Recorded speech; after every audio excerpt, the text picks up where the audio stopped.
From the Stripe dashboard, click on the gear icon to go to Stripe settings. Then at the personal settings, hit on the personal details option just below it. On the personal details, you want to scroll down a bit. At the passkey section, you may add the passkey to your Stripe account to be a part of the two-step authentication by clicking right here on the Add Passkey button. Or you may also add another step in the authentication by tapping here on Add Authentication Method.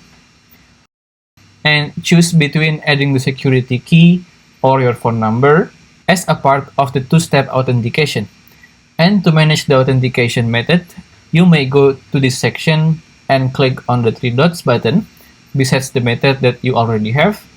You may select as the default if you want that specific method to be the main method of your two-step authentication, or you may also choose on update button to update your method, or remove the method by hitting on the remove button. But you gotta have more than one method of authentication to remove any of them in the first place. If you still have any question, just comment down below and I will try my best to guide and help you guys. If you find this video useful, please consider like and subscribe.